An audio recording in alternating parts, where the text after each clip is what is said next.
साथियों नमस्कार। साथियों, इस दुनिया में कर्म को मानने वाले लोग कहते हैं भाग्य कुछ नहीं होता, और भाग्यवादी लोग कहते हैं किस्मत में जो कुछ लिखा होगा वही होकर रहेगा।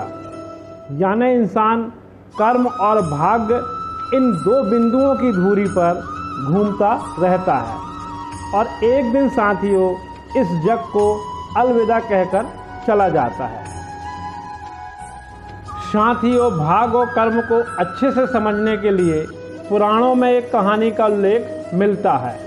एक बार देवर्षि नारद जी बैकुंठ धाम गए। वहाँ उन्होंने भगवान विष्णु को नमन किया।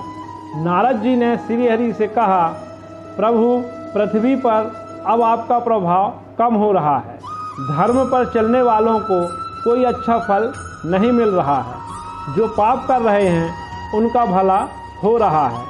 तब श्री हरि ने कहा, ऐसा नहीं है देवर्षि, जो भी हो रहा है सब नियति और कर्म के जरिए हो रहा है। नारद जी बोले, मैं तो देखकर आ रहा हूँ प्रभु, पापियों को अच्छा फल मिल रहा है और भला करने वाले, धर्म के रास्ते पर चलने वाले लोगों को बुरा फल मिल रहा है।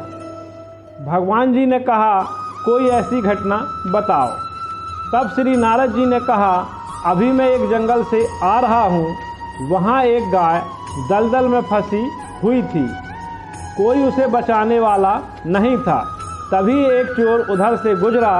गाय को फंसा हुआ देखकर भी वह नहीं रुका और उस पर पैर रखकर दलदल लांघकर निकल गया। आगे जाके चोर को सोने की मोहरों से भरी एक थैली मिली। थोड़ी देर बाद वहाँ से एक वृद्ध साधु गुजरा। उसने उस गाय को बचाने की पूरी कोशिश की। पूरे शरीर का जोर लगाकर उस गाय को बचा लिया, लेकिन मैंने देखा कि गाय को दलदल से निकालने के बाद वह साधु आगे गया तो एक गड्ढे में गिर गया। प्रभु बताइए, यह कौन सा न्याय है? नारद जी की बात सुन लेने के बाद प्रभु बोले, यह सही हुआ। जो चोर गाय पर पैर रखकर गया था, उसकी किस्मत में तो एक खजाना था, लेकिन उसके इस पाप के कारण उसे केवल कुछ मोहरें ही मिली।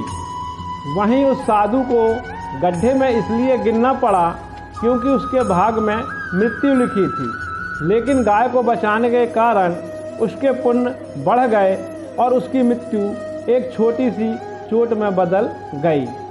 इंसान के कर्म से उसका भाग्य तय होता है। इंसान को कर्म करते रहना चाहिए, क्योंकि कर्म से भाग्य बदला जा सकता है। साथियों, यही हमारा सभी से निवेदन है, किए हुए कर्मों का फल है भाग्य।